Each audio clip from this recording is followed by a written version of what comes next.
Here's your weather video for this Sunday, the final day of March 2024.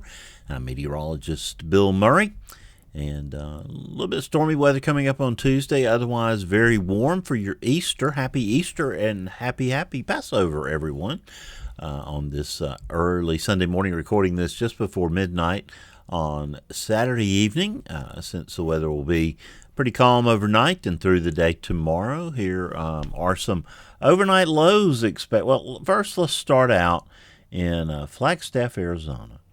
And why would we start in Flagstaff, Arizona, you may ask? Well, tonight, just a beautiful evening there. It's been a beautiful day. Blue skies, highs in the 50s. One of my favorite places. This is where the Amtrak Southwest Chief will come calling in just a little over an hour or so. But tonight, obviously no snow on the ground, but by tomorrow morning, expecting 7 to 11 inches of snow as a heavy snow band moves out of California. Well, really, a band of heavy precipitation moves out of eastern Colorado or California and into Arizona. Winter storm warnings are in effect for the Flagstaff area because, of course, they're up, I think, about 8,000 feet. Just a beautiful location there in the northern Arizona mountains. These are expected temperatures this morning. By the time you watch this video, this will be about where our lows will be. You can see across Alabama. After 40s yesterday morning, we've got 50s across much of the area this morning as a warm-up continues. The upper pattern across North America shows a deep trough out there over California. Big upper low there centered just near Los Angeles. It'll be progressing eastward over the next couple of days. This is sort of what it'll look like. That system diving through the Four Corners, weakening as it goes, but it'll be strong enough as a trough in here by Tuesday to produce some active weather for us here in Alabama. Now, we're going to use the GFS, the 18Z run, for our model of choice today. And here we are starting off Sunday morning with a big ridge of high pressure centered east of the Bahamas. This system is pumping up a good bit of warm and moist air into Alabama.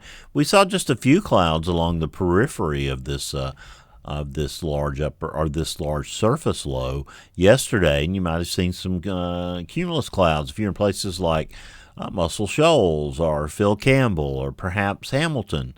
Down into southwestern Alabama, into Washington and Mobile counties, maybe Baldwin, back across the Panhandle. There was enough moisture for temperatures to reach high enough to set off convection, and we saw a nice field of cumulus that developed during the day. Today will be a beautiful day for any relaxation or celebrations that you have going on, going out to eat after church, Easter egg hunts, anything of the like. You're going to have a beautiful day to do it. It'll be a quite warm day. High temperatures today, most areas are going to touch the 80-degree mark.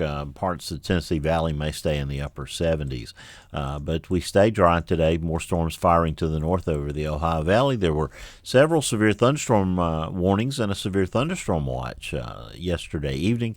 Even saw one tornado warning in eastern Ohio. Surface low by Monday at noon, around 1 o'clock Central Time, will be over central Illinois, beginning to make its way to the northeast, another low forming back to its west. But here in Alabama, we are still being protected by that large ridge of high pressure to our east.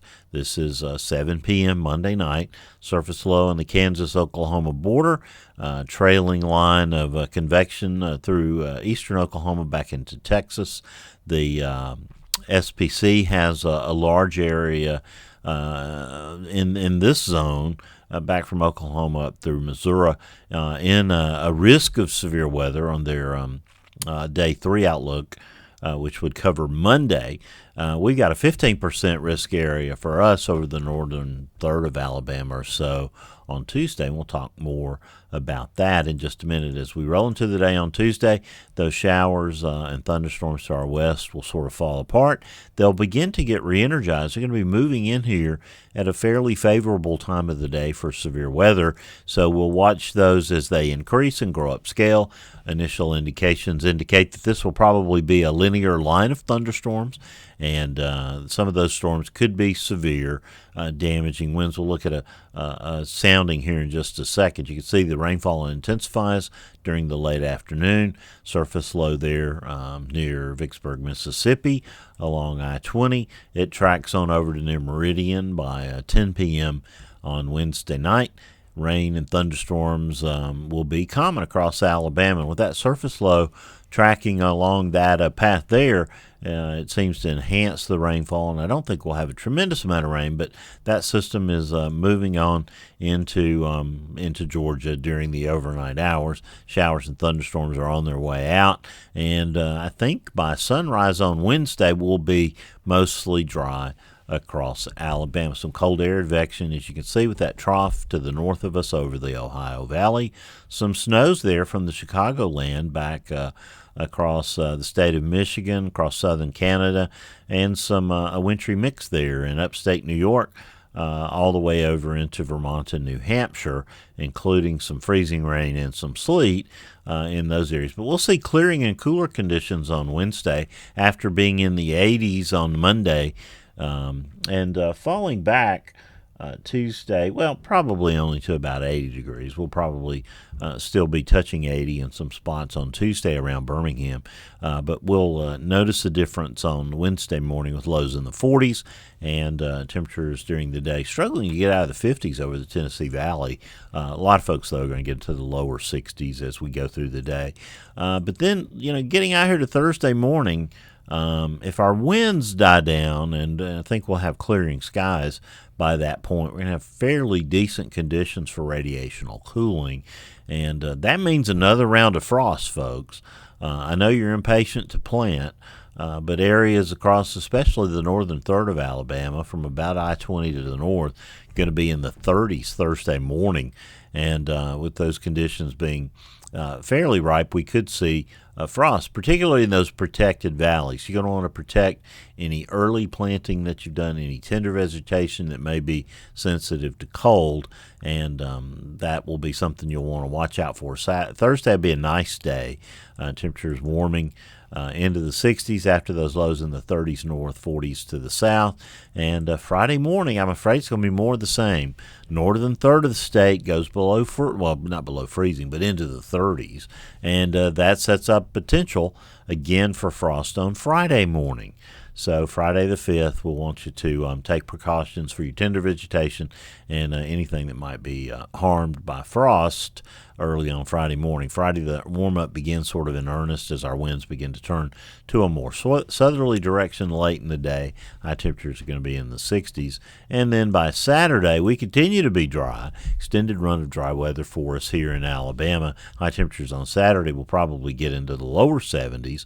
And then by Sunday, more of the same. Another beautiful day for your Sunday the 7th. And it looks like a good supply of sunshine will push temperatures well into the middle 70s by that Sunday. Of course, now all eyes are going to be on the eclipse as we move into that Monday, the 8th. This is early morning, around 7 a.m. Central Time, showing a good bit of showers, some thunder over Louisiana, southeastern Arkansas. Of course, you look at that path of totality coming out of Mexico into the hill country of Texas, passing just to the east of Dallas, a little bit west of Texarkana, to near Batesville, Poplar Bluff, then on into Illinois, near Indiana, near Indianapolis, rather, Cleveland, and then on into upstate New York, parts of Vermont and New Hampshire. We'll be looking forward to that. Now, really, you're hoping for clearing here back in Texas. That looks like, with this deterministic data from the GFS, that's a possibility. This is not a good look, though, across Arkansas, Potentially, you still have some cloudiness here in Missouri. We're going to look at that a little closer. Probably your best bet is over New England. And I know that is not really possible for most folks. Let's look at high temperatures today before I come back to the eclipse. These are highs across the region today, highs across the region for Monday, and for Tuesday you see a little bit cooler with the rain and storms starting out early in the day over the Tennessee Valley. Areas ahead of the frontal system may get to near 80 or into the lower 80s. You see a lot different story on Wednesday and Thursday. Gradual warm up on Friday. Saturday looks pretty nice, and Sunday as well. Now, let's go back and look at this severe weather chance. This is a severe weather chance for us on Tuesday. This is at 7 p.m. Central, and the storms appear to be firing according to the GFS. And if we take a sample sounding just out here ahead of that line of thunderstorms, marginal severe is what the sounding calls for. We got long curving photograph there. Temperature at the surface of 72, dew point of 63, not terribly impressive. Cape values not out of control, 800 joules per kilogram. The surface to 1 kilometer storm relative helicity, pretty good, just under 200. The bulk shear is really strong at about 75 knots. But if we kind of go back and put this map 3 hours forward into that evening, taking a look at a sample right there, we're getting kind of into marginal tornado zones. That shear is increasing by that time. The effective shear is still very strong, and the Cape actually kind of increases there. So I think we're going to have to watch, even though we said earlier kind of a more linear line of, more linear mode of convection, a line of thunderstorms pushing through central Alabama Tuesday afternoon and evening. We'll have to watch for the threat of damaging winds, obviously. Hail and a brief tornado can't be ruled out as well. Now let's kind of focus on the cloudiness here. This is the GFS. Moving it, well, and we're going to have to go back one. We have to go back one model run because the 0Z run is not completely in yet. Of course, we're focusing on the 8th of April, which is that Monday. And this is total cloud cover off the deterministic GFS. This is just one model run. And kind of looking, Texas socked in. Arkansas not much better. We're not much better here in Alabama, even though at Birmingham we're going to have 88% of the sun covered. It's not the same experience as being 100% totality. We were about 92% covered in Birmingham during the 2017 eclipse. The weather was very cooperative on that system. As you can see, it's the northeast. That's the winter. Let's go back a couple of runs. This is a 12Z run. Same sort of look. A little better for us in Birmingham. That 18Z run a little faster. Also, a little more cloudiness in New England. But if we go back to the 06 run, 06Z run, which is 3 runs ago, New England not faring so well. Alabama much, much better. You can see the deterministic output is still all over the board. Let's go out here to, now this is that fabulous, ensemble probability product that sort of takes all the ensemble members together. This is Monday the 8th. This is looking at a probability of cloud cover over 50%. You can see the highest probabilities here through the Great Lakes, swinging back through the Ohio Valley into Alabama, Mississippi, and a good bit of Texas. So not a good look. Texas, Arkansas, just kind of confirming. Marginal right here in southeastern Missouri. The best chances looking really good up there in New England. Now, this is the deterministic European. We're going to go back to the 12Z run. The 18Z run does not go out far enough. And so as we advance the maps and move toward the 8th, that Monday the 8th, the all-important day, this is the 18Z data, 1 p.m., about the time the eclipse is happening. Texas socked in. Arkansas, little A little more optimistic than the GFS, certainly. Missouri looking good.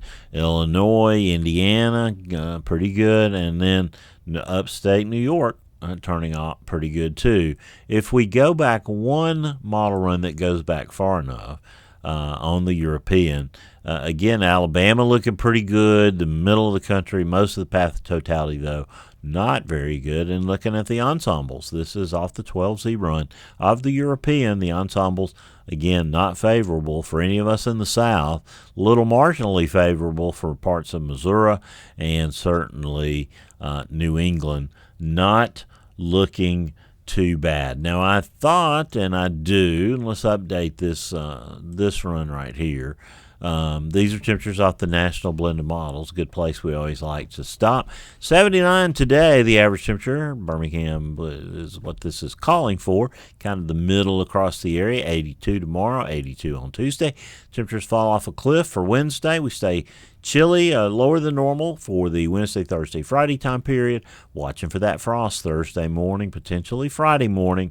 Can't rule it out Saturday morning, but those temperatures are going to be warming up. 71 by Saturday, 75 as we get into middle 70s there for the 7th through the 10th.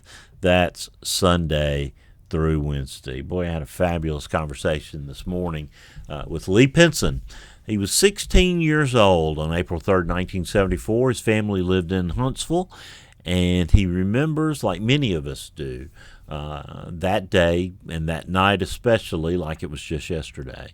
Had a great conversation with him, recorded the interview today. We're going to have him on Weather Brains on the 8th because I think Lee has some amazing insight into probably on what we thought was just a horrendous death toll, and any deaths from tornadoes are horrendous, but Lee believes, and I believe too, that the death toll could have been higher, except for one hero that night in Huntsville. We'll talk about that on the April 8th show.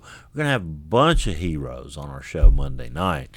Mayor of Guin and someone from Xenia, Ohio, talking about those two cities that were devastated by two of the worst tornadoes of that April 3rd, 1974 outbreak. And, of course, one of those, our very own Guin, Alabama, up in Marion County. So be sure to go back and listen to this week's show, our last week's show, recorded Monday night. We had four incredible experts talking about the outbreak from a technical standpoint.